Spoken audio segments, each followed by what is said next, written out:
Salut tout le monde, ici Matt Lévesque, animateur du Saglac Podcast. Merci beaucoup d'être là, merci d'être de retour après ce break de la période du temps des fêtes. On entame, si on le veut, notre deuxième saison. On pourrait dire comme ça, on est parti sur un autre 10 épisodes à tourner. Et j'aimerais ça remercier d'entrée de jeu notre premier commanditaire officiel, Ocaz. Merci beaucoup à la gang d'Ocaz de faire confiance au Saglac Podcast. Hein? Avec cette face-là, c'est quand même pas évident d'embarquer dans le game.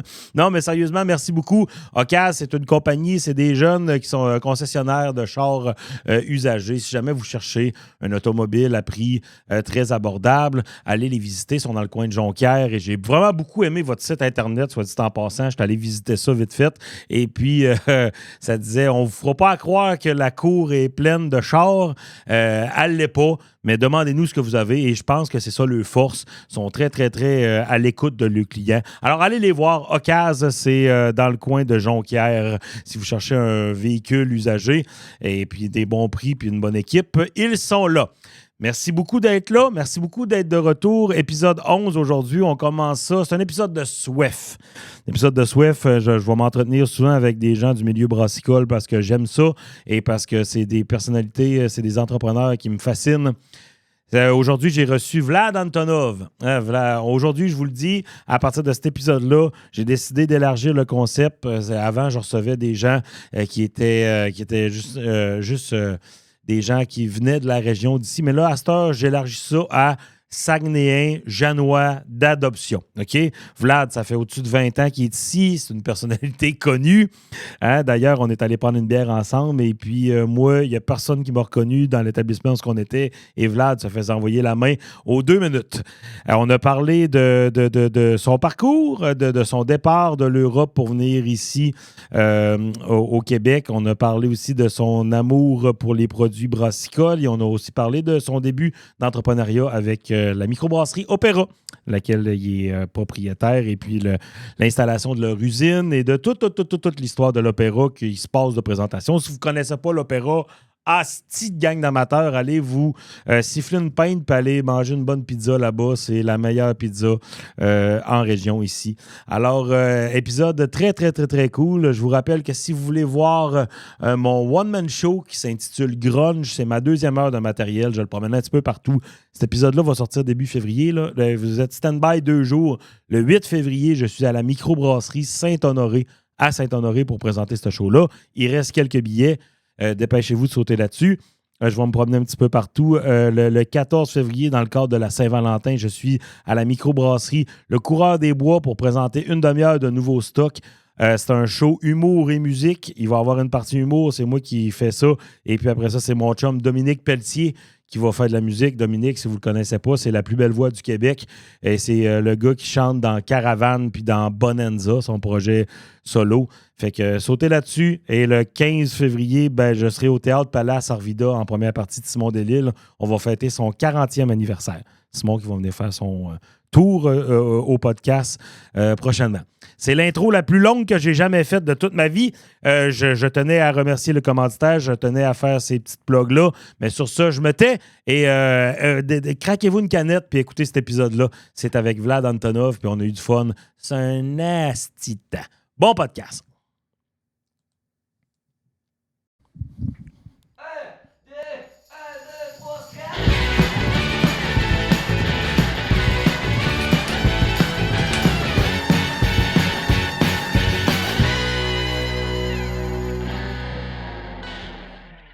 Il est 10 heures.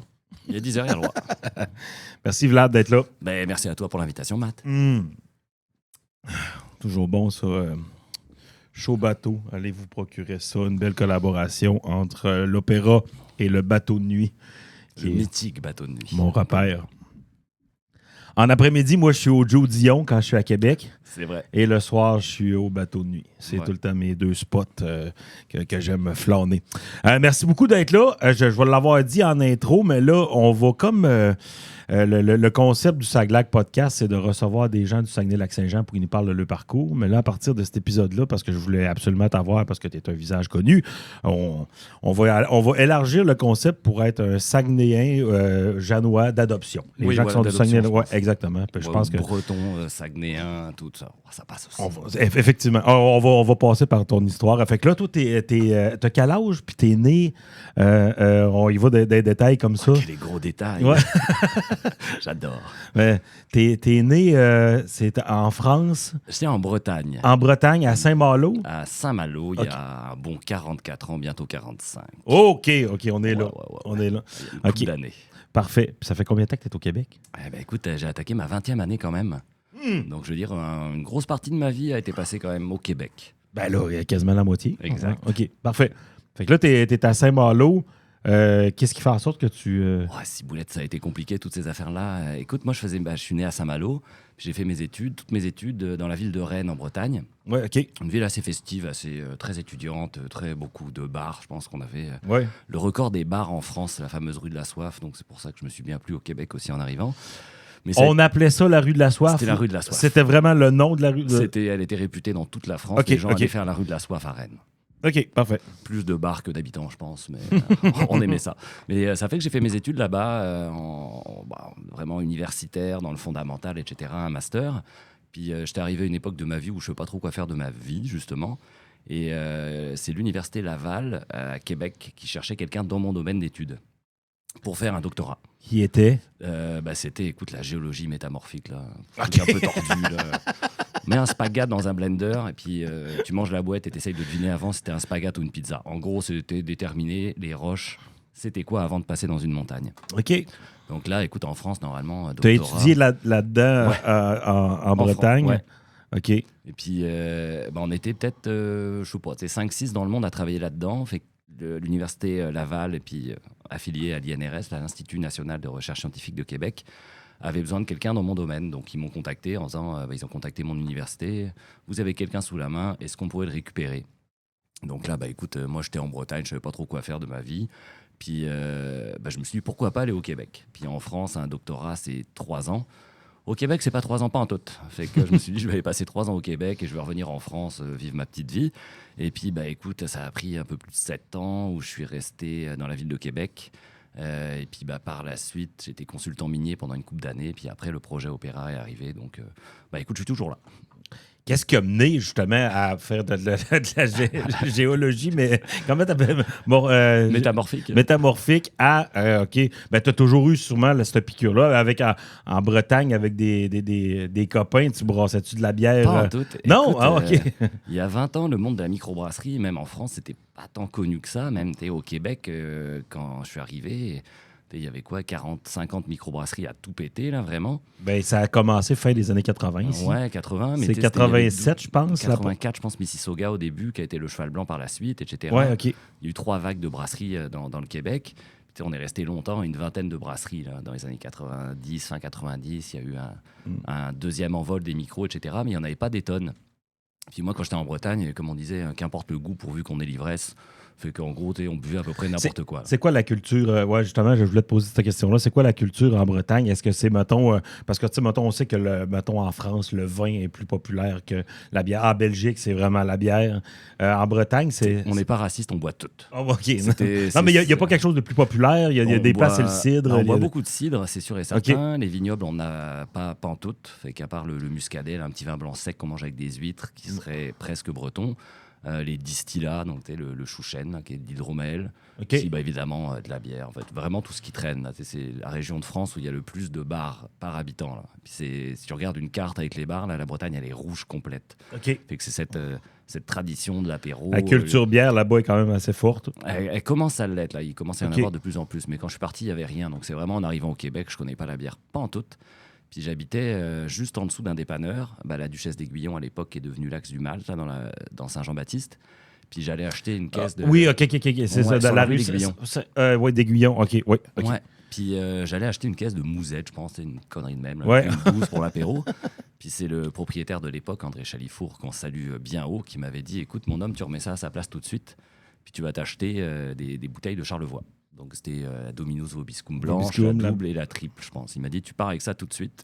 Les étiquettes étaient d'une laideur incroyable. Oui, La bière, c'est des produits de qualité, mais là, ils ont changé le branding. Mais exact. les étiquettes étaient médiévales. C'était comme ce que je me rappelle, là, Domino's Vobiscum. Ça fitait avec l'époque, là. Oui, exactement. Ouais. Ouais, C'était des bières qui ça cognait. Ben, sont entre autres reconnus pour la flacatoune. Qui cognait la blonde belge forte. C'était bon. Toute la double, la triple aussi, là, ça piquait quand même. Ouais. Puis là, écoute, je retourne chez nous, j'ouvre ça, et puis ça fait, oh, shit, Chris, c'est bon ça. Ouais. Puis là, je me suis vraiment embarqué dans ce délire de goûter les bières de microbrasserie. J'ai vécu ça avec le monde des bières sur Marie de l'Incarnation. Marie de l'Incarnation. Puis j'avais acheté une rosée d'hibiscus, je pense, le Dieu du ciel. Puis j'avais fait, c'est donc bien intéressant. Puis là, après ça, tombé sur, mettons, l'éphémère de Unibrou. Puis, tu sais, on s'intéresse à ça tranquillement, pas vite. Mais c'est fou, hein, l'explosion qu'il y a eu parce que c'était pas. Tu sais, ma petite bière de prédilection que je bois depuis longtemps qui m'a introduit dans ce milieu-là. C'est-tu de la 50? Non. Non, on l'aime bien, là, mais non. Mais de la boréale blanche, tu sais, que je bois depuis longtemps parce que j'aime le petit côté gingembre. Puis, tu sais, c'est 1988, là, la boréale, là, les brasseurs du Nord, c'est depuis 19... Tu sais, à quel point qu'ils réussissaient à gagner le vie de ça. Je pense qu'au début, c'était tough, là. Oui, j'imagine. C'était une des premières femmes brasseuses aussi, Laura, qui était là-dedans. Donc, c'était une époque... La première rousse du Québec. La première rousse du Québec, 1994. Qu'on sortit ça, et puis maintenant, écoute, il n'y a pas une brasserie qui sort pas une rousse, et puis c'est rentré dans on va dire dans le vocabulaire de la bière. Serre-moi une rousse, là, au Québec, tu te fais servir une bière, va en Europe et demande une rousse, puis les gens, ils te regardent avec des points d'interrogation dans les yeux en disant, qu'est-ce que tu veux dire c'est quoi une rousse? C'est quoi qu'ils vont dire? Ils vont te poser des questions, ou bien ils vont te dire, tu viens du Québec, toi. Ils vont le savoir directement.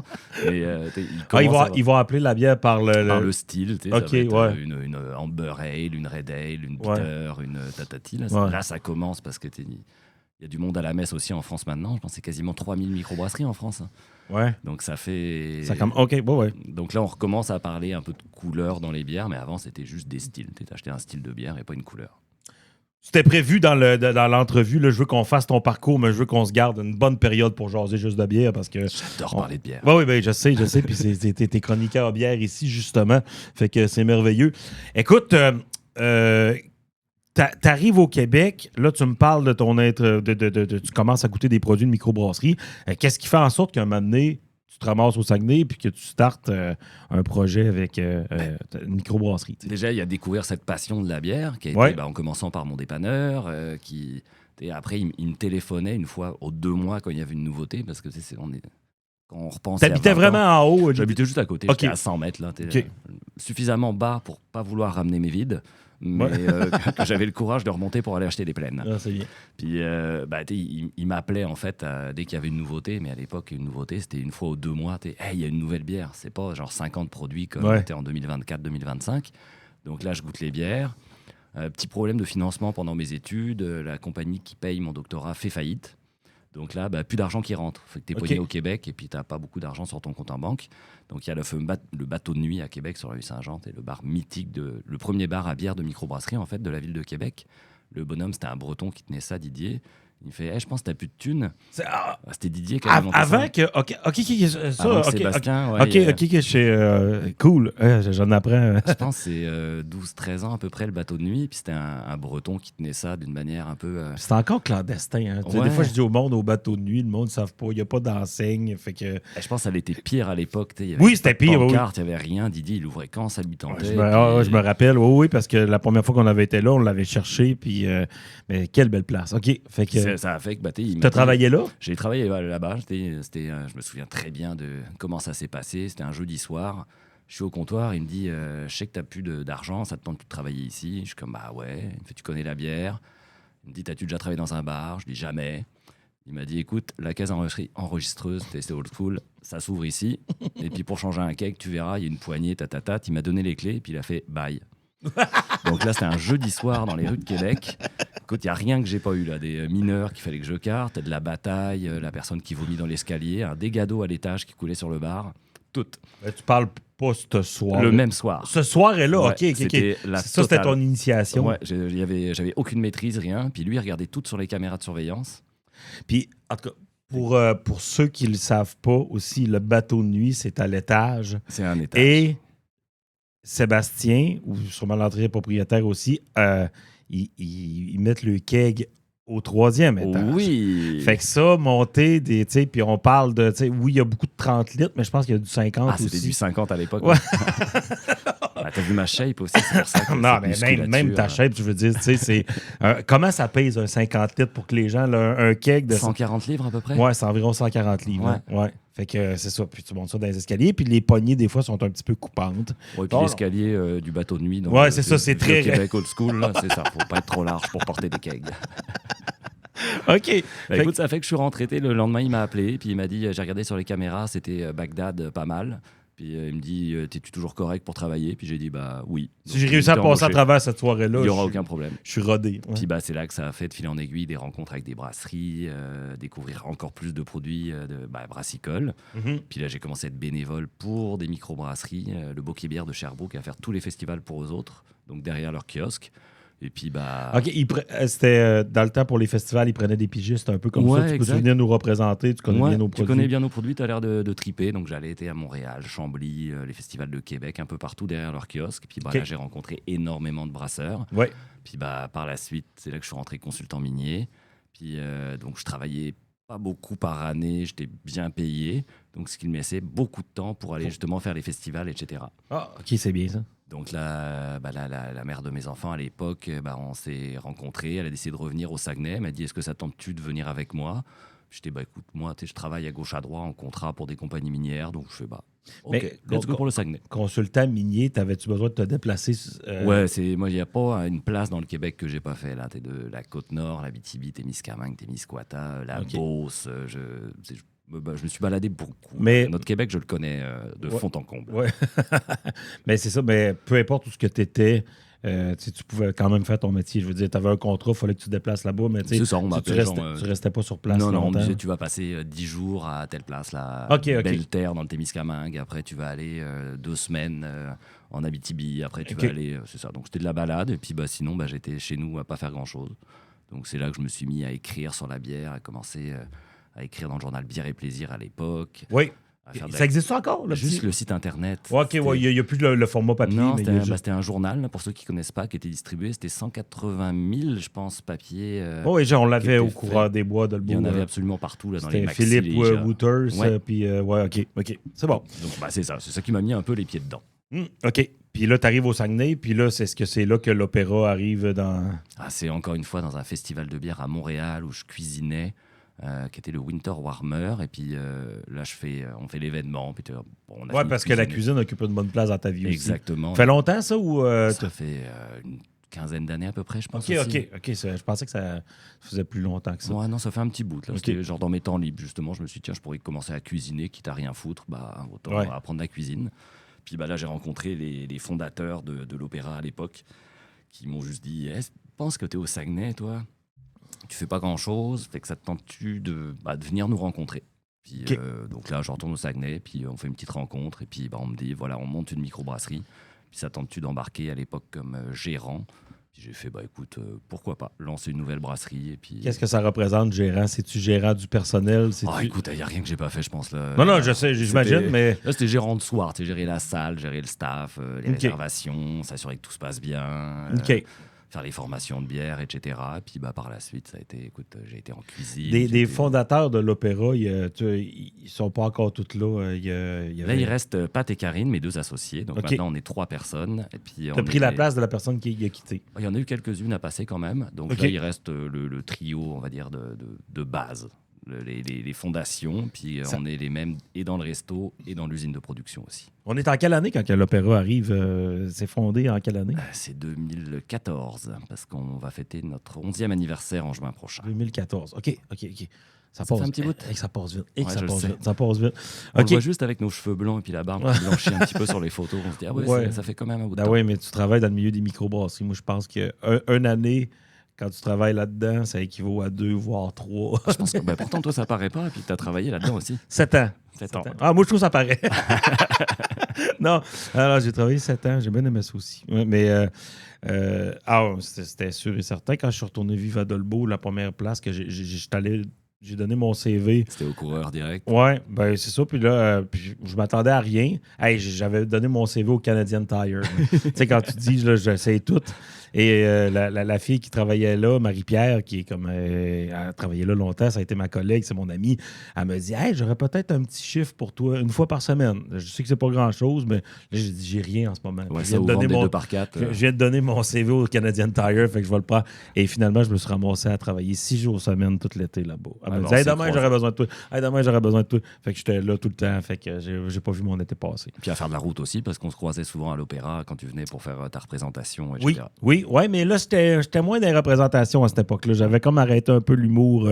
J'en revenais vivre en région, puis c'était comme un peu de côté. Puis l'humour n'était pas ce que c'était, mais j'ai recommencé tranquillement pas vite dans cette période-là. Oui, effectivement. Tu as bien fait, je pense. Oui, ça a bien été. Ouais, c'est correct.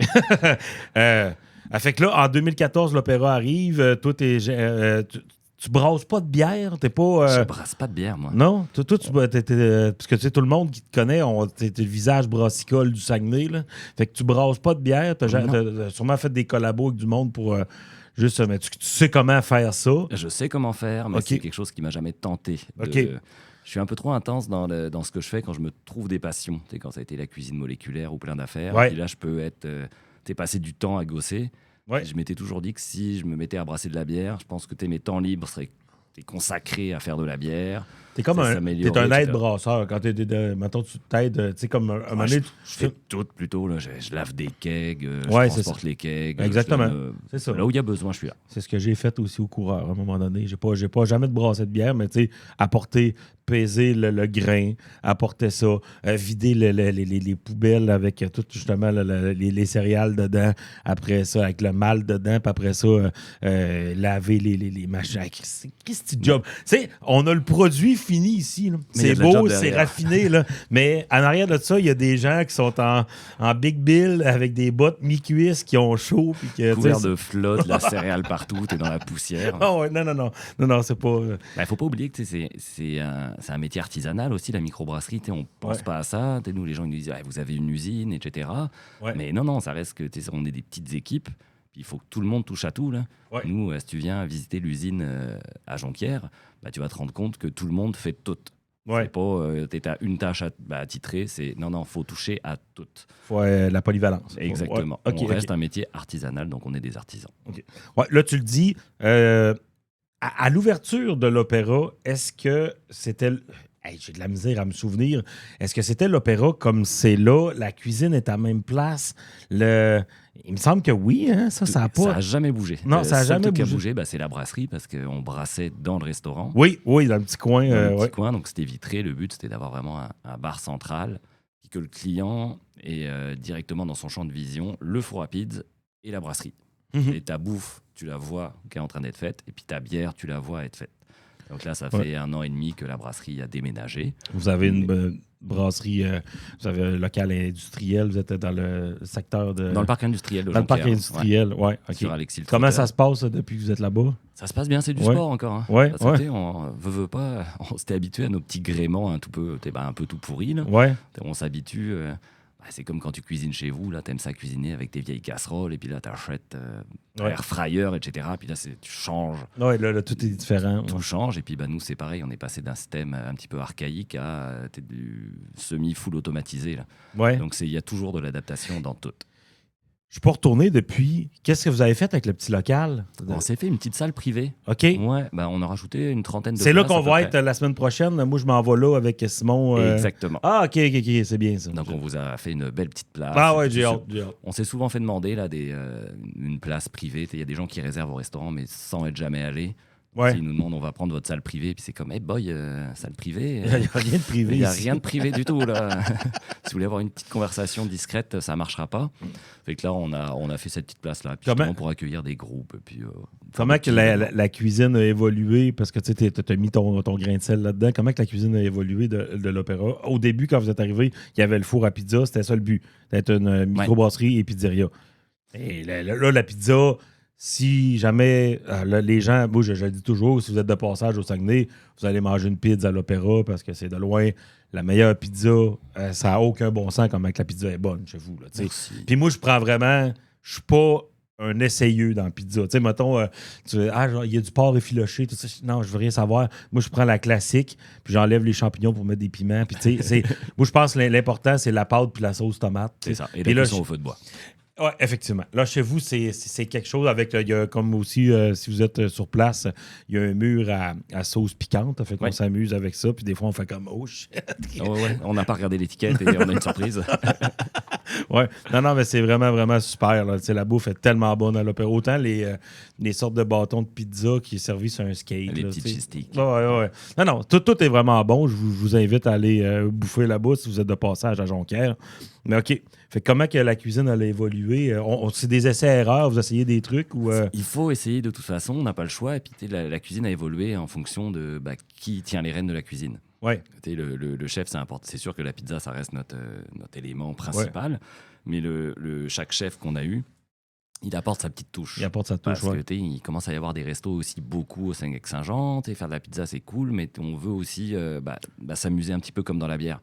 Ouais. On pourrait faire juste, je vais mettre des guillemets, de la blonde, de la rousse, de la blanche, mais on veut avoir un côté créatif, puis être capable de s'exprimer. Et puis la bouffe, c'est exactement pareil. Donc écoute, on a eu des phases avec quasiment de la cuisine moléculaire. Tu t'amuses pas mal quand moi je fais un événement privé, je veux dire une levée de fonds à chaque année pour les clowns thérapeutiques, puis tu nous reçois toujours après le spectacle, puis tu t'amuses à faire de la cuisine funky, puis on mange comme des débiles. Là. C'est fou. Là. À chaque fois, les gens, on sort, puis les commentaires sont unanimes que on mange bien, puis que c'était impressionnant. Là, on veut continuer à faire ça. Ouais. On peut pas le faire à grande échelle parce que on a un resto qui est ouvert quand même 7 jours sur 7, le midi et le soir. Ouais. Donc, les midis sont vraiment populaires. Exact. Je vais manger, là, des fois, là, j'avais du temps à tuer ou que je sortais de me faire tatouer, là, quand je me fais tatouer au côté, puis le midi, il y a full monde. C'est vraiment, ça peut être très festif. Ça peut être plus festif le midi que le soir. Oui, le midi, le monde prend des shots de Jagger, puis ça boit des pintes. On se demande qui retourne travailler là-dedans. Mais, écoute, visiblement, les gens... Télétravail, d'après moi, il y a du télétravail là-dedans. Ou c'est les horaires qui sont faits. Ça doit travailler de nuit, je pense. Mais non, c'est ça, c'était toujours trouver un petit plus, là, faire une petite ardoise, apporter un nouveau plat. Puis on travaille évidemment, nous, avec les producteurs régionaux. On est ambassadeur de la zone boréale. Ouais. Donc notre but, c'est d'avoir une grosse partie de nos ingrédients qui viennent de la région / du Québec. Ouais, rappel aux auditeurs, c'est quoi la zone boréale? C'est d'utiliser des produits régionaux à un certain pourcentage. C'est 90? C'est 80 et quelques. 80, c'est vraiment un cahier des charges là, où tu as toute ta liste et puis tu dois écrire tous tes ingrédients, tes fournisseurs, et puis à la fin, on regarde, ça passe ou ça passe pas. Donc évidemment, il y a des difficultés. Nous, on fait de la pizza, ça nous prend de la farine. Ouais. Puis des producteurs de farine à pizza, ça commence à y en avoir, mais il n'y en a pas encore des tonnes. Non. Donc là, il faut se rattraper sur autre chose. Justement, trouver une meunerie locale. On peut essayer, écoute. De la bière, c'est jamais qu'une céréale. Hein. Il suffit de casser un peu plus et faire notre farine. Ouais. Et ça fait partie des défis aussi. Et puis c'est toujours super valorisant de trouver un nouveau petit producteur et puis justement travailler avec lui en faisant.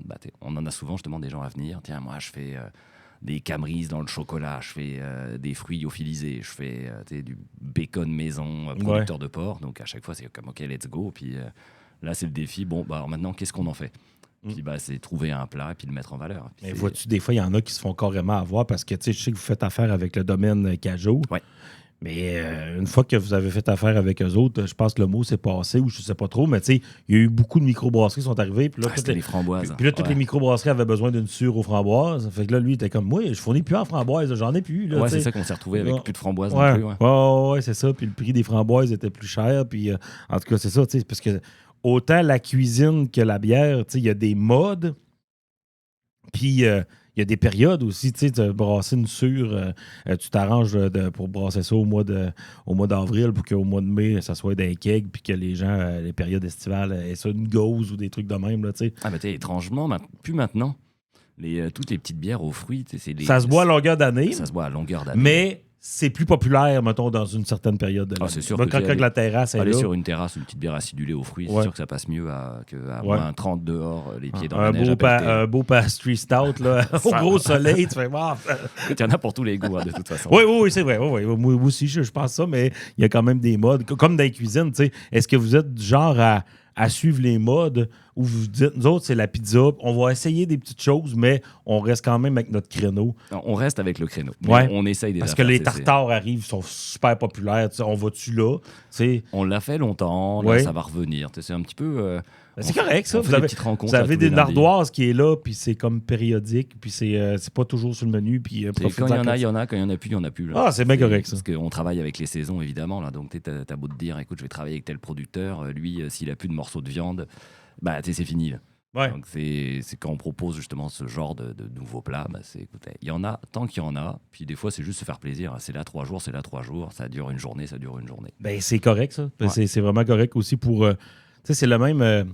C'est ça que j'expliquais quand je travaillais dans une microbrasserie. C'est la même affaire que. Tu sais, mettons, là, t'amuser, là, brasser de la bière funky, que tu dis, tu sais, avant de la mettre en canette, on va se faire deux kegs de 50 litres. Mettons, on va brasser un 100 litres, puis on va juste le distribuer à notre pub. Puis si ça marche. Tu as les gens qui te font, hey, elle a sorti vraiment vite, puis les commentaires sont bons. Ah, c'est une deuxième fois. Tu fais comme ton étude de marché avant de l'encanner. Parce que, tu sais, des fois, tu mets quelque chose en canette direct comme ça, Et tu que fais comme. finalement, après, ouais, faut Elle n'est pas à mon goût, tu sais. Ouais. C'est des erreurs, des fois, qu'il faut. Tu vois, on a eu des belles surprises. Là, Félix, notre assistant brasseur, avait fait une bière au piment jaune. OK. Vraiment le poivron, là, Ouais. standard. Puis écoute, il en J'ai avait pas, fait, goûté, je sais pas. j'ai pas goûté à ça. Non, il en avait fait, je pense, 100 litres, une affaire de même, pour je sais plus quel événement. C'est une sorte de blonde ou. Une petite sour, là, c'est notre gamme Ok, de ok. bière acidulée, mais ça goûte le piment jaune en s'il vous plaît. Il n'y a aucun doute que c'est du piment jaune. Là. C'est pas je détecte des arômes. Non, ça goûte ça. Puis, Ouais. écoute, il y a les Tomate jaune, j'ai goûté à ça. Wow. La Schwab avait fait une bière. C'est le fun. C'est comme salé un peu, la tomate. On avait le goût de l'acidité puis le côté salé, mais piment écoute, jaune. Ouais, puis, c'est ça. Mais écoute, elle a pogné. Ouais, ben Donc oui. là, on a une demande pour ça, de faire la bière au piment jaune.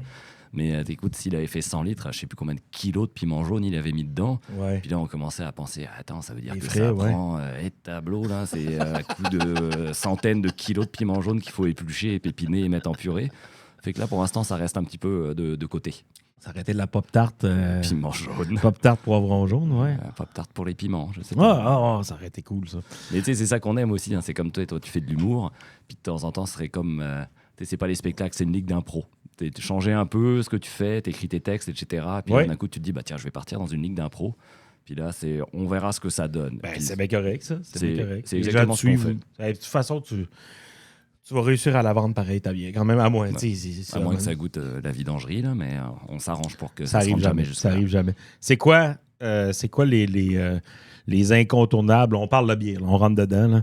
C'est quoi les incontournables à l'opéra que tu trouves, toi? Mettons, tu sais, quelqu'un qui ne connaît pas ton entreprise puis me dit dis-moi tes coups de cœur. Ouais, écoutez, l'opéra, on a été longtemps réputé pour nos bières aux fruits. Ça, écoute, Ouais. là-dessus, on peut pas dire le contraire. Là, Les smoothies que vous avez, les premiers smoothies que vous avez sortis, c'était quelque chose. Les bières avec un ajout de purée de fruits. Là, Ouais. Moi, j'ai vraiment trouvé ça bon. Vraiment. On en a fait beaucoup. Là. On en a fait avec la Ouais. crème molle de la laiterie de la baie. Ouais. Ça pognait. Là, Ah oui. Je pense que la première qu'on avait sortie à la crème molle, il faisait moins 30.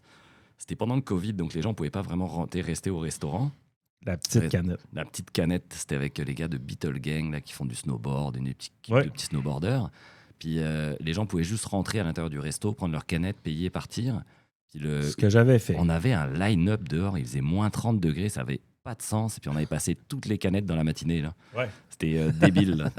Après, on s'est fait inviter beaucoup dans d'autres. Elle était à brasseries. mangue? C'était-tu la bière? C'était mangue, C'était purée de mangue? mangue et Ouais. crème molle. J'avais goûté à ça. C'était Ça, c'était vraiment bon. bon. C'était vraiment bon. Ouais. On l'a refait, on a été invité à faire des collabs. On était invité partout dans le Québec, mais juste pour faire des smoothies. Donc là, on perdait un peu le côté participer à une élaboration de recettes. Là, c'était Ouais. plus, on va là-bas, on met de la purée de fruits dans une bière, et puis Ouais. c'est ça. Donc là, Mais c'est parce que. On va parler, maintenant, je vais faire un comparatif avec le métal. Là. On dirait qu'il y a des gens qui sont très puristes dans la bière, Ouais. hein, qui sont très. Puis là, tu fais comme. Hey, c'est pas de la bière. on s'amuse, là, Chris. Ouais. Mais moi, je trouve ça le fun. Une fois de temps en temps, je suis d'accord que c'est pas peintable tant que ça. Tu sais, t'en prends pas 4 pintes de smoothie. Tu peux. Oui, tu peux. Mais Oui, ta tu peux. digestion risque de piquer un peu. Ouais, c'est le ça. soir Mais même ou le une lendemain. pinte, moi, je trouve ça vraiment le fun. Ouais, Moi, j'aime bien ça. Moi, j'étais un peu de cette école-là, des puristes, et puis on a fini. Tu sais, la par souche le en faire. fond des très bonnes aussi. Ouais, là. bah, tout le monde en a fait maintenant. Ouais. Les brasseries, Messorem à Montréal, dans les grosses brasseries connues, tout le monde en fait. Il y a un marché pour ça. Puis c'était le Covid, à un moment donné, il fallait faire de quoi aussi. C'est la manière de l'entreposer qui est dangereuse. Ouais, c'est dangereux. Bon, Ben, ça peut dangereux. exploser un peu. Ben, mais ça explose un peu. Ça t'explose une fois d'en face, puis tu dis, je rajouterai plus jamais ça. C'est dangereux pour ta tapisserie, ta moquette, ton frigidaire, mais en tant que tel, tu peux pas vraiment te blesser avec. Non, je parle, mais pour la clientèle, oui. ça t'explose d'en face, puis je pense que tu fais comme, ça, eux autres, ouais, je vais encourager une autre place. Ouais. Mais là, tu vois, on est retourné au fondamental, et puis là, on est vraiment sur la mode, non, on est sur le retour des vieux styles européens. Okay. Donc là, c'est Pilsner tchèque. la Pilsner tchèque, la Pavé Pivot, une espèce de Pilsner noir, les Keller Beer, etc. Là, on veut se lancer vraiment dans le retour aux sources, et proposer en fait que l'Opéra devienne une espèce de... On va goûter les bières originelles, mais en même temps, on va être capable de boire une bière avec des biscuits Oreo dedans ou des grosses IPA sales.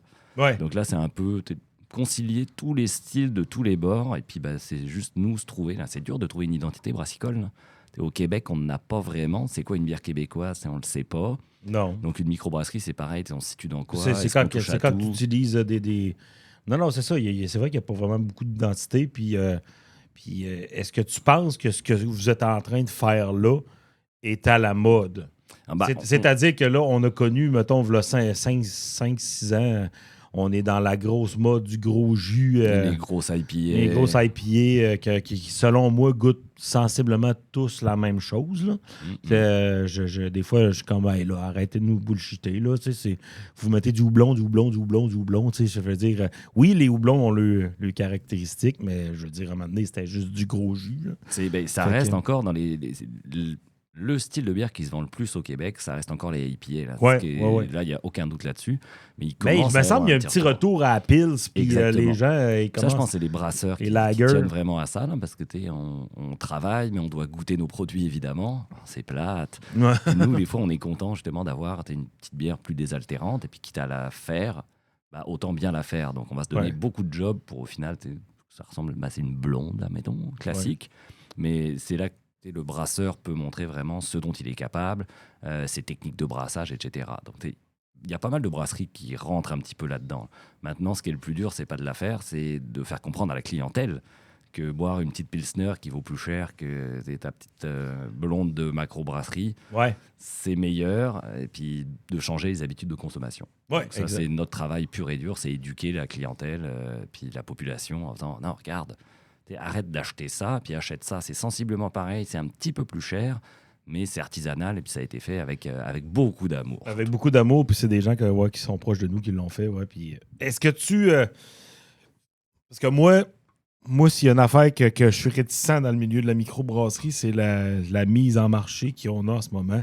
C'est-à-dire que tous les produits viennent dans une canette de 473 ml. C'est un format que je n'aime pas tant que ça. Ouais, je sais. Je n'aime pas tant que ça. J'aime vraiment, avant, vous aviez la petite canette. Les petites canettes 3,55. Je me dis, si toutes les microbrasseries se passeraient le mot, puis que tout le monde ferait de la petite canette, puis qu'ils commencent à faire des 6 packs puis des 12, est-ce que ça serait dur de tasser les gros joueurs qu'on a en ce moment? Mais, parce que moi, personnellement, moi, une bière que j'aime vraiment beaucoup, qui est funky de chez vous, c'est la Pop-Tart concombre basilic. Ouais. Fait que moi, mettons, tu me dirais, il y a une 12 de... petites canettes. Je boirais pas une 12 par semaine, mais j'achèterais souvent ma 12, puis je mettrais ça dans mon frigidaire à bière, puis j'en aurais tout le temps un petit peu. Quand ça me tenterait de filer un peu, justement, là, je trouve que le mix est vraiment parfait. Là. Mais, tu sais... Les microbrasseries se battent avec genre ce format-là pour l'espace tablette. Ouais. Et puis, des fois, je me dis, parce qu'il y en a qui commencent à faire le switch, mais c'est comme tu disais tantôt, là, des macro-brasseries. C'est quoi qu'on peut dire la différence entre une micro et une macro-brasserie? C'est quoi? Ça va être le côté, on va dire, indépendant. Parce que tes micro-brasseries, en tant que telles, c'est un certain volume qu'on ne doit pas dépasser par année de brassage. Ah ouais, OK. Qui est comme énorme. Là. Je pense que c'est 1 million de litres, une affaire de même. Donc, mettons, dans les microbrasseries, on pourrait considérer encore que Unibrou est une microbrasserie. Parce que leur volume dépasse pas. Mais pourtant, ça appartenait à Sliman, qui a été racheté par Sapporo. Donc, ça appartient à une brasserie japonaise maintenant. Ouais. Donc, techniquement, c'est une microbrasserie. Donc, il faut que ce soit RJ aussi, la Tremblay, Boréal, Belle Gueule, etc. C'est des microbrasseries. Ouais. Donc, mais pourtant, c'est huge. Oui. Donc là, on essaye de différencier Cheval Blanc font partie d'RJ. Exact. Donc c'est microbrasserie aussi. Okay. Mais là, ce serait microbrasserie indépendante. Donc là, il y a certaines microbrasseries qui commencent à mettre le petit logo brasseur indépendant pour dire, regardez, on est une microbrasserie, on fait pas un gros volume, mais en plus, ça veut dire qu'on est indépendant parce qu'on n'est pas tributaire d'une macrobrasserie qui peut avoir des petites brasseries, mais qui est contrôlée par un tel. Quand Archibald s'est fait racheter par Labatt, c'est une microbrasserie. Là, tu te dis, c'est québécois, c'est fait à Québec, etc. Mais ça appartient à Labatt. Donc, c'est une microbrasserie, oui, mais indépendante, non. Donc là, on essaye de différencier un peu les deux. Donc, comme tu as dit, le retour des petites canettes, etc., c'est difficile, mais c'est plus la clientèle, en fait, parce que c'est pas tout le monde qui aime les petites canettes, figure-toi. Ah ouais? Parce que dans le temps, quand on faisait... Toi, t'es-tu plus 3,55 ou 473? 3,55 à fond comme toi. Là. Quand on a commencé à avoir à canner à l'époque au restaurant, on avait acheté notre canneuse pour faire de la 3,55. Ouais. Puis au Saguenay, ça sortait super bien, mais à Montréal, les gens voulaient pas de nos bières parce que c'était le format. Donc j'avais des commandes de bière, donc on avait fait une collaboration avec la brasserie Dieu du Ciel, on était comme waouh, l'opéra avec Dieu du Ciel, c'est malade. Ben oui. On dit ça va se vendre à Montréal, on envoie des caisses là-bas, les gens sont comme ok, je t'en achète. Puis 2 jours après, tu as un coup de téléphone du dépanneur qui fait hey, je viens de voir sur la facture, c'est des petites canettes. Je fais bah ouais, il fait on va pas t'en prendre. Je fais à cause. Parce que ça prend de l'espace tablette. Je pourrais vendre 473 millilitres de bière. Puis là, je vais vendre 355 millilitres de bière. Donc, ça ne vendra pas. Donc, quand on est parti à l'usine, on a décidé de repartir comme tout le monde sur les 473. Je comprends d'une certaine manière parce que là, tu la vends à l'unité. Mais ce qui est le fun avec la petite canette, c'est de la vendre en exactement. Il y a des brasseries, on va dire des vraies microbrasseries qui moi, commencent à s'adapter. Là, mon 6 ou ma 12 de Boréal Blanche, je l'achète puis je suis content de ça. J'encourage Québécois. Mais c'est le format que j'aime. Ça n'a pas le sac à dos, ça n'a pas le temps de réchauffer. Ça n'a pas le temps de goûter à la bave, dans le fond. C'est pas tout le monde. Il y en a qui boivent très, très vite. Oui, non, c'est ça. À mon équipe de brassage, par exemple, 473, 910, 1,5 litre, ça n'a pas le temps de réchauffer. Pas en tout. Ah, c'est bon. C'est quoi les styles de bière que tu triples le plus? C'est quoi que... Voilà, mettons, Vlad, mettons, on va passer à travers une année. Là. Mettons, de janvier à mars, c'est quoi que Vlad, il boit? Moi, je bois de la Pils toute l'année. Ouais. À l'année longue, moi, c'est ça. Là. Non, moi aussi, je suis pas mal de cette école-là aussi. Mais mettons, tu dis, tu as des périodes dans l'année que tu remarques que tu tripes plus sur un style ou que, mettons, tu vas te gâter des fois. C'est au jour le jour, en fait. C'est comment tu files. OK. Tu vas, ça peut être ça, tu vas dans le bar d'un pote un soir, il fait un peu frisquet, puis t'es comme, je boirais bien une grosse noire, plus liquoreuse, etc. Donc ça va être ça. Une bière, ce qui est bon dans une bière, c'est avec qui tu la bois, puis où tu la bois. C'est pas tant le style, c'est qu'est-ce qu'on a le goût d'ouvrir, qu'est-ce qu'on a le goût de partager ensemble. T'avais-tu fait rentrer tes produits, je me rappelle plus c'est quoi le dépanneur, de la Rive, à Cap-Rouge? C'est une bonne question. Je me souviens des dernières fois où je suis allé. les labyrinthes, là? Le labyrinthe. Le monsieur, il disait justement ça. Une bière, l'important, c'est pas la qualité, c'est avec qui tu as bois. C'est avec qui on partage. Qui détermine. Il y a des sommeliers français qui sont pareils dans le pinard. J'ai un très bon ami qui est quand même assez connu dans le monde du vin. Et puis il fait, on pourrait ouvrir une bouteille à 400 balles avec des cons. Puis elle sera moins bonne qu'une bouteille à 10 balles avec des potes. Avec une Labatt 50 avec des bons chums. Moi, j'ai le goût de lui dire, moi, je veux bien boire la bouteille à 400 aussi avec toi, ça me gêne pas pantoute. Je peux la trouver très, très bonne. Mais c'est ça. La bière, c'est un alcool de partage. C'est un alcool qui n'est pas juste pour te saouler la gueule chez vous. C'est pas un alcool de loisir, c'est un alcool de partage. Mais j'ai remarqué aussi, il y a beaucoup de... Le format bouteille, parce qu'on a passé beaucoup de la bouteille à la canette, parce que là, la demande était là. Est-ce que tu préfères la bouteille ou la canette? Non, là-dessus, c'est canette. Maintenant, on est d'accord là-dessus. C'est pour la trimballer dans le sac, etc. Oui, non, je comprends. Les bouteilles de vitre, puis même la bière se garde quand même beaucoup mieux dans une canette que dans une bouteille. La bière, elle n'aime pas le soleil, elle n'aime pas les rayons de soleil. Fait qu'une bière qui reste trop longtemps sur une tablette d'épicerie, le goût va changer. Mais des bières plus fortes en alcool, ça vieillit-tu mieux dans une bouteille de vitre? C'est plus prestigieux. Ouais, c'est ça l'affaire. Parce que, tu sais, moi, j'en ai une à la maison, là, je me suis fait donner...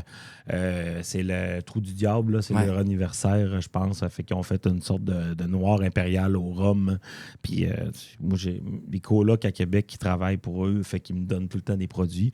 Fait que j'ai ça, mais tu sais, je la trouve belle, puis là, je la laisse sur mon comptoir, puis à un moment donné, d'une belle occasion, je vais en mettre au froid, puis on va partager ça, tu sais. Ça fait plus le fun qu'une canette. C'est ça, Une canette, ça fait... La bouteille a encore son prestige. Ouais. Et veut pas, ça fait quoi? Et, attends, 3 ans à tout casser, là, que tout le monde a switché sur la canette. Ouais. Et les microbrasseries, là, on parle de 1980 et quelques, ça a toujours été de la bouteille. Puis en l'espace de 3 ans, tout le monde est en canette. Il y a un changement radical dans la consommation, mais on oublie un peu trop vite que justement, tu as une belle bière, comme tu as dit, là, une 750 en bouteille. C'est beau, tu sors ça à table. Oui. Puis on dirait que voir la même affaire dans un contenant en métal en faisant tes vieillis 12 mois en barrique de je sais pas quoi. Non, c'est ça, c'était ça ma question. Ça, moi, je trouve ça perd. Donc, il y a certaines bières là, on a une bière qui est dans des fûts de chêne, justement, des fûts de chêne de vin blanc français. Une collaboration qu'on a fait avec Denham. Donc, on doit la conditionner bientôt. Puis, tu vois, là, on va la mettre d'un on va la Magnum. mettre en bouteille. Ouais. En petite bouteille, sûrement. Là, Ah, mais, c'est cool, ça. Ouais. On va la mettre en bouteille parce que c'est plus joli. Là. On peut tremper dans de la cire, juste donner encore plus de travail. Ouais, le bouchon de cire, il rajoute une petite twist aussi. Ouais, puis, c'est un peu de la merde à installer, Ouais. c'est de la merde à enlever, mais ça apporte ce petit côté plus joli. C'est de la merde. J'étais dans une chambre d'hôtel un moment donné avec une bouteille de même, puis j'étais avec mes clés un moment donné, puis hey, j'avais sorte de la boire, la Christie de bière. Écoute, j'ai fait terrible. je fais mes chroniques, donc t'es énergie. Ouais. Puis j'ai apporté une bière du Lion Bleu. Il avait ciré sa bouteille. C'est exactement cette bière-là. C'est exactement cette bière-là. Puis là, j'arrive, t'es short là, pour la chronique. Là. Ouais. C'est quasiment le début du jingle. Puis là, écoute, j'ai rien pour l'enlever. Puis c'est de la cire, oui, mais c'est de la cire avec du plastique. Ouais. Donc là, essaye de l'enlever. En dessous, c'est un bouchon de liège, tout et chose. Ouais. Puis je l'avais pas vu.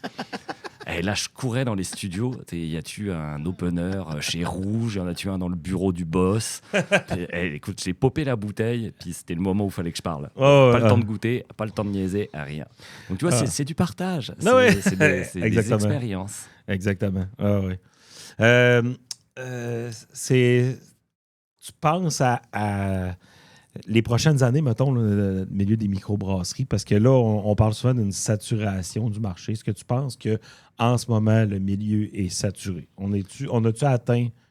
Saturé, non, mais... Pour les tablettes? Oui. Pour les tablettes, oui. Pour les tablettes, oui. Ouais, parce que c'était en Bretagne, on me dit, tant qu'il y aura une église dans un village, il y aura un bar.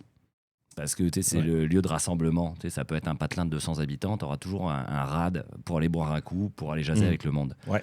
Les microbrasseries, oui, faire de la canette, mais c'est aussi avoir un pub et servir de la bière. Ouais. Donc là, c'est le choix. Il y a des brasseries artisanales, donc qui ont un permis pour faire de la bière sur place, puis pas forcément la distribuer en canette. Et puis il y a les permis industriels, où là, c'est pour faire de la canette. Donc les permis artisanaux, il y aura toujours de l'espace. Là. Il y aura toujours un patelin où tu pourras t'installer une petite micro, pas brasser en cave, puis juste faire de la bière pour le bar, et puis justement avoir... C'est mes préférés, ça. C'est ça, c'est le lieu de rassemblement. T'adores aller chez Joe Dion. On va pourquoi chez Joe Dion? Pour tomber sur... être sur place. Et puis le vieux bonhomme que t'as jamais parlé de ta vie, qui se met à te parler de politique, de sport, etc. Tu peux te chicaner avec, après une tape sur l'épaule, tu lui payes une bière, et puis il n'y a plus de chicane. Mm-hmm. C'est surtout ça, je pense, cet univers des microbrasseries où il y aura toujours de la place. Mais oui, sur les tablettes, par contre, là, ça commence à être off, et puis à jouer du coude. Ben là, oui. 330 microbrasseries, on parle de par On année, est rendu à quoi, le permis? 330. 330? Ouais. Numéro 1, c'est Cheval Blanc. Écoute, je sais même plus. Oui, je pense que oui, je l'avais vu dans une vidéo. Mississauga qui a été repris par Cheval Blanc. Oui, j'ai rencontré le gars de Cheval Blanc. Jérôme Denis. Un sacré bonhomme. Oh oui. Puis d'ailleurs, ils font des bons produits. Le Cheval Blanc, c'est la place à aller à Montréal, sur Ontario. Là. Wow. Mais eux, ils embouteillent pas tous leurs produits. Jamais. Non, ils en font quasiment jamais. Là. Non, c'est ça. Il y a juste la Cheval Blanc qui est Parce que c'est pas un permis industriel. Donc, ils peuvent faire des bouteilles en vente juste sur place. Donc, de temps en temps, ils vont sortir un produit, puis il faut se déplacer au Cheval Blanc. Mais Jérôme, écoute, c'était un des premiers brasseurs au Québec. Et puis, tu débarques au Cheval Blanc, il va être là. Il va gosser les clients, il va être en train de passer la mop, il va décider d'aller faire de la pizza, mais il va être là encore à tous les jours, aux grandes dames, des fois, de ses employés, qui sont comme « Hey, Jérôme, là, t'es à la retraite, là, slack un tour. » Mais il va être là. Puis c'est ça, tu vois, ce monde brassicole, c'est... J'y ai parlé un petit peu, puis j'ai dit que je l'avais vu dans un vidéo de la MBQ, justement. Il y avait un beau vidéo qui parlait de justement l'arrivée des microbrasseries au Québec. Puis moi, quand je perdais la flamme de mon métier de représentant, des fois, j'allais réécouter cette vidéo-là. J'étais comme, OK, on se recraint, on part. Il est encore là, le bonhomme. Puis, il passe la mop dans sa brasserie. C'est un des plus vieux brasseurs du Québec. C'est vraiment, vraiment super beau comme place. Là. C'est vraiment, le pub est vraiment un homme, il y a quelque chose de le fun. Mais ouais, je pense que je vois pas des fois pourquoi que les gens ils tiennent tant que ça à exporter le produit. Des fois, je me dis, fais-toi un beau petit menu bouffe, trouve-toi du staff que l'entreprise a cœur, puis les gens, quand ils vont passer, ils vont venir vous voir. Les locaux vont être là, mais tu sais, surtout dans des places qui sont comme touristiques, là. Tu ouvres une microbrasserie dans Charlevoix, mais tu sais que tout le monde va passer l'été. Je pense que c'est viable, mais on dirait que le monde, il veut à un point tel d'exporter le produit, garrocher des canettes. Moi, on garrochait des canettes à Dolbeau, puis j'étais comme, hey, on va-tu les recevoir dans 7-8 mois? Ça revient, ça, là. Ouais. Je veux dire, la chose que j'ai remarqué, c'est que peu importe la grosseur de ta ville puis la grosseur de ta microbrasserie, tout le monde veut encourager local. Exactement. Tout le monde veut encourager ce qui vient de leur place à eux autres. Puis c'est plus payant en plus. C'est beaucoup plus payant de vendre la bière sur place parce que tu vas vendre ta bière au même prix, on va dire, du litre. Sauf que la mettre en canette, c'est acheter des canettes, c'est faire les étiquettes, c'est avec un graphiste, c'est la conditionner. Puis vider des canettes dans des bouteilles puis des canettes. Moi, j'avais un opener, puis on était en bouteille de 500 ml, là, puis j'avais comme un creux dans la main qui saignait. Là, j'en ai droppé là, dans le drain, puis ça fait mal au cœur, puis ça fait comme... alors que la vente à ton bar, là... Il y a bien des itinérants qui font « Hey, hey, donne-moi ça! » Non, mais sérieusement, tu sais, je trouve que de tout exporter ça puis de vouloir aller... Tu sais, le gars qui s'ouvre une microbrasserie qui va super bien à Montréal ou à Québec part avec une longueur d'avance que la personne fait comme moi, je m'ouvre une microbrasserie à Saint-Siméon. Ouais. Tu fais comme, c'est à Saint-Siméon. Le monde de Saint-Siméon va t'encourager, le monde de Charlevoix, mais ça reste que, tu sais, t'as bien du monde qui sont au Saguenay qui vont faire tu veux-tu goûter? Moi, je suis épicurien là-dessus. Moi, j'achète souvent des nouvelles affaires, je veux goûter à toutes. C'est une qualité / un défaut, là, je sais pas trop. C'est une très belle qualité. Oui, mais tu sais, des fois, c'est le fun d'avoir ton petit... parce que tu sais, souvent, le 3/4 du temps, je suis déçu. Parce que je peux avoir ma valeur sûre, tu sais, de dire ça, c'est ma valeur sûre, mais je vais essayer d'autres choses.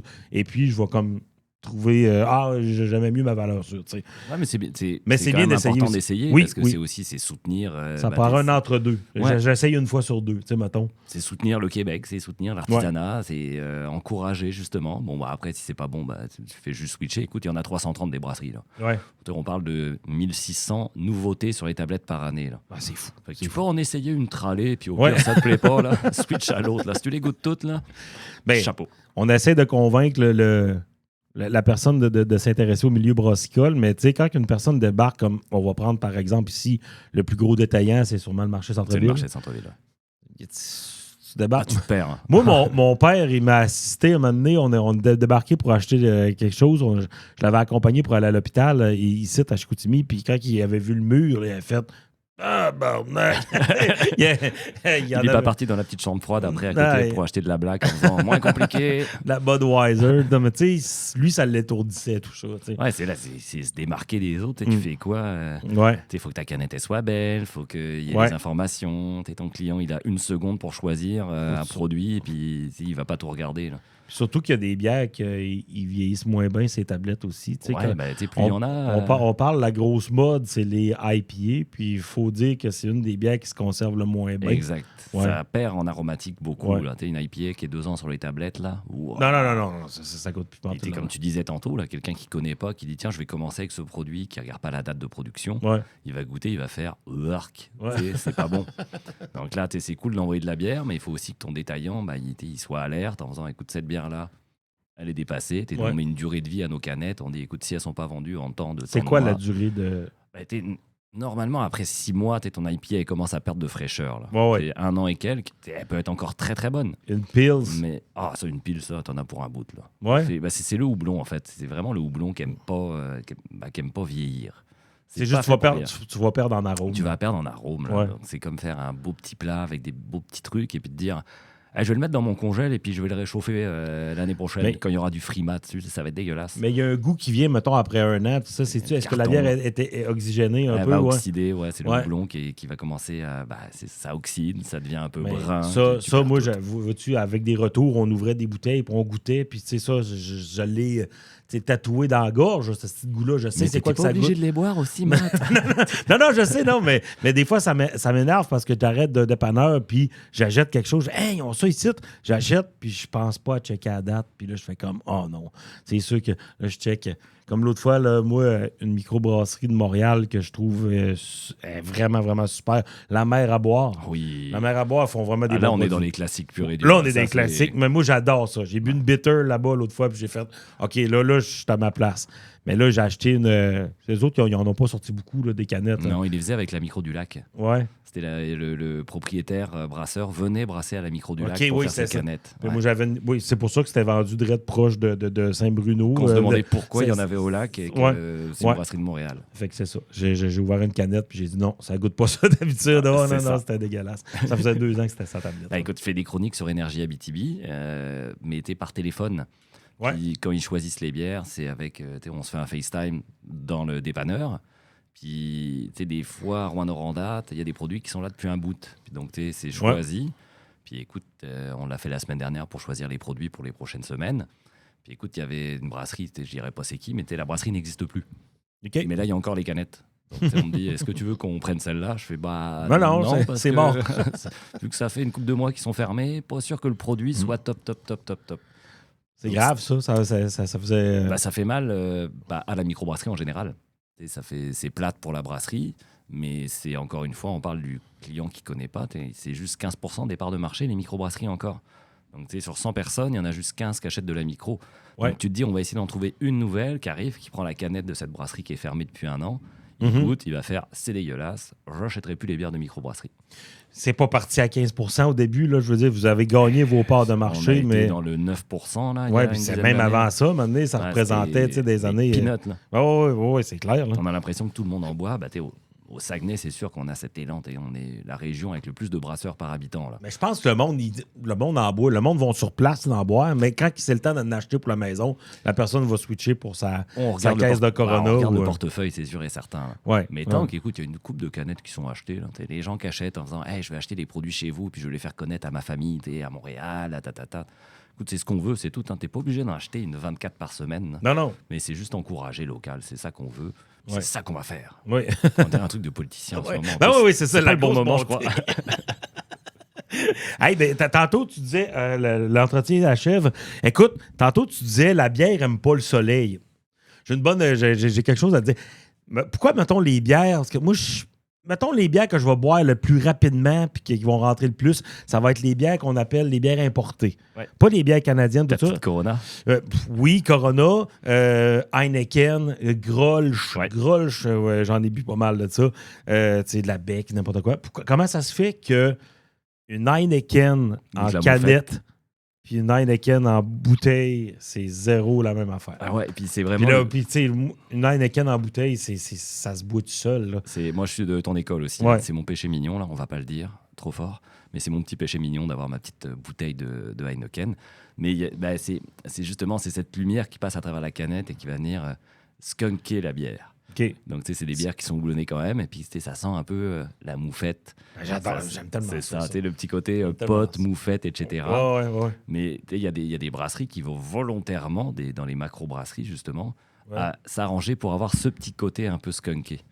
OK. C'est comme Comment tu fais c'est pour un avoir- défaut, mais pas un défaut. Comment tu fais? S'arranger pour que la bière soit un petit peu oxydée. C'est comme C'est l'oxydation qui donne ce petit goût de skunké, Ok, l'oxydation du houblon. Ouais. OK. Comme les bières qui vont être un peu beurrées, là, quand on pense mettons à Saint-Ambroise, Ouais. on a toujours cette impression de un peu beurre, Gras, ouais, c'est. qui est normalement un défaut dans la bière. OK. C'est le diacétyl, mais que Saint-Ambroise, c'est un peu leur marque de commerce. Donc, ils vont s'arranger pour que ce défaut soit quand même un petit peu là. Une des IPA qui a mis l'IPA un peu sur la map aussi au Québec. Là. Ouais. Saint-Ambroise IPA, me semble. Exact. au C'était début. Boréal, c'était Saint-Ambroise, c'était tous les gros qui pouvaient se permettre de faire des bières qui coûtaient plus cher parce que le houblon, ça coûte très cher. Donc, Ouais. c'est eux qui ont mis ça un peu sur la map, mais chacun à sa façon. OK. Donc, Boréal l'a fait avec l'IPA du Nord-Est parce que brasseur jeune qui a dit tiens, on va faire des bières houblonnées comme aux États-Unis, etc. Puis Saint-Ambroise, ils ont fait nous aussi, on va le faire, mais avec notre marque de commerce. Saint-Ambroise sans le côté beurré, c'est pas Saint-Ambroise. Boréal, Unibrou sans le petit côté épicé de l'élevure, Ouais. c'est pas Unibrou.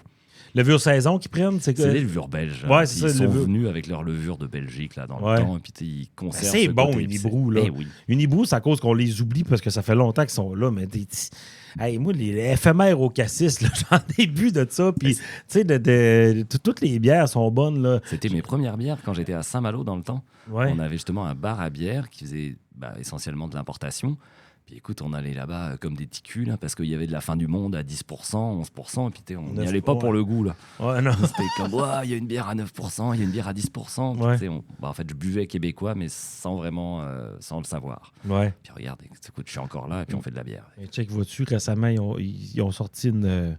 c'est comme l'équivalent de la maudite, mais en rousse moins forte, à 4%. Ouais, la petite maudite. Ça se boit tout seul. Ouais. C'est délicieux. Là. C'est Ouais, vraiment... mais ça va rester, c'était des pionniers. Ouais. Puis, ils vont être encore là malgré tout. Tu penses qu'on va revoir ça? Parce que, tu sais, c'est rare qu'il arrive une bière qui débarque ses tablettes puis qu'il y a vraiment un gros hype autour. Tu sais, vraiment une grosse popularité. On a connu ça avec la Nord-Est de Boréal, mais ils n'ont jamais réussi à accoter ça. Est-ce qu'on va revoir ça? 2025, j'ai un doute, là.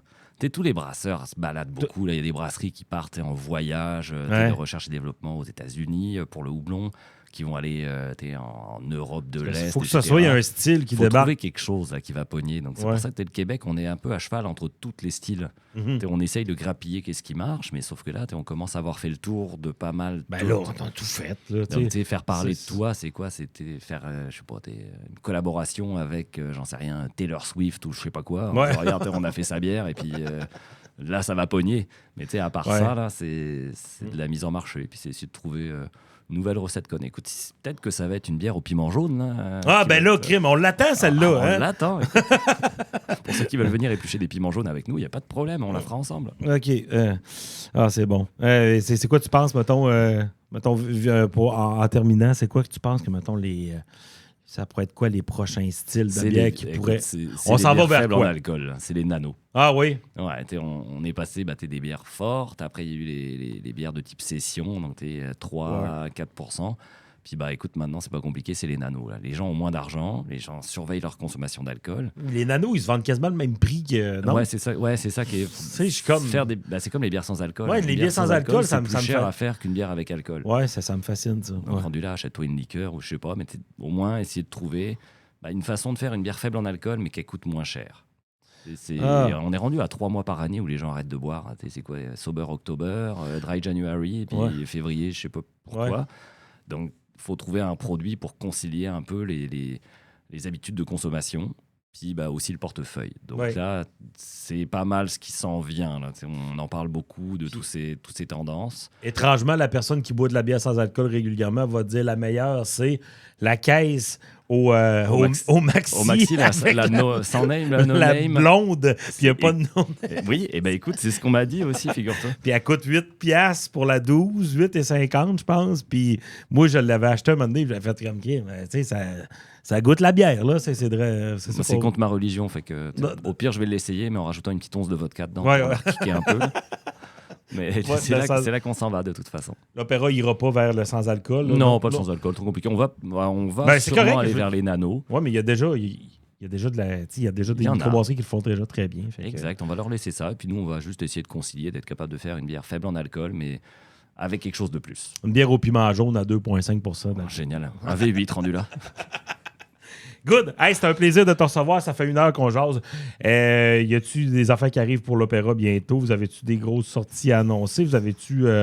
Des collaborations qui s'en viennent encore parce qu'on aime beaucoup ça. Après, ça va être survivre au mois de mars et se préparer pour l'été. C'est possible d'aller sur place à la à l'usine que j'ai pas été. Il faut que j'aille faire mon tour. À l'usine, écoute, on est tout le temps là. Il y a un salon de dégustation qui ressemble pas mal à notre bar. C'est juste la bière. Et puis, qui c'est qui te sert?